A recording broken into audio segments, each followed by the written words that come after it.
কর না। তোমাদের সাথে কথা বলতে বলতে আমরা চলে এসেছি আমাদের বাজারে। আসার সাথে সাথেই আমরা প্রথম রথ দেখে নিয়েছি, যেটা ছিল আশ্রম। জানো আমাদের বাজারে আমরা কতগুলো রথ দেখলাম। তোমরা প্লিজ ভিডিওটা দেখতে থাকো, স্কিপ করবে না। তোমায় অল ফ্রেন্ডস, তোমরা কোথায় কোথায় রথযাত্রা দেখতে গেলে আমাকে কমেন্ট করে জানাবে। সত্যি আজকে আমাদের বাজারে কত কত মানুষজন এসেছে। আমি আর বনু এক সাইডে দাঁড়িয়েছিলাম, কারণ এত ভিড়ে আমার যাওয়ার অভ্যেস। আমি তো জাস্ট তোমাদেরকে এই দিকটা দেখাচ্ছি, কিন্তু ওই দিকেও প্রচুর মানুষজন এসেছে। এই চার মাথার মোড়ে এত এত মানুষজন ছিল, তোমায় কি বলবো। সত্যি কথা বলতে আমাদের বাজারে এমনি সময়ও কিন্তু মানুষজনের ভিড় হয়ে থাকে। এখন বাজারে দাঁড়িয়ে রয়েছে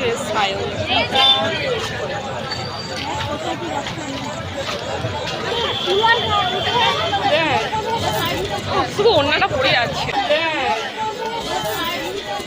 শুধু ওড়নাটা পড়ে যাচ্ছে।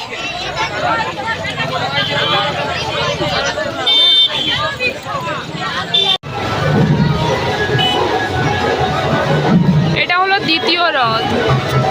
প্রথম রথটা দেখে নিয়েছি, এরপর দ্বিতীয় রথ।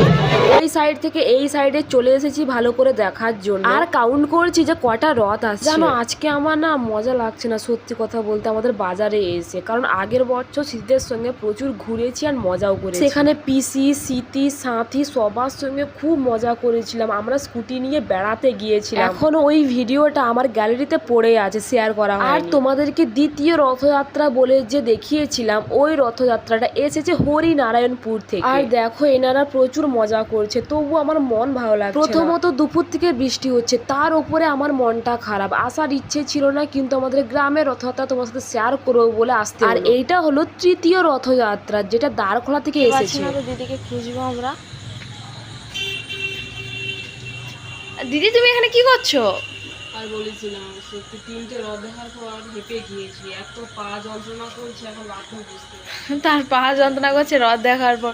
খুব ভিড় হয়েছিল, দাঁড়ানোর তেমন জায়গা পাইনি। প্রচুর আমাদের ওখানে পুরো ওই যে চকটা আমরা শুধু চক বলে, ঠিক আছে, পুরো লোক আমাকে যে এমনি মানে প্যানিক অ্যাটাক ছিল। ভালো লাগেনি আমার। রথ দেখে কেমন অভিজ্ঞতা হলো বলুন? অনেক ভালো, কারণ বছরে একদিন তো সত্যি খুব ভালো লেগেছে। আবার 3টে রথ দেখেছি এই বছর, আগের বছর 2টো দেখেছিলাম, এই বছর 3টে রথ দেখেছি।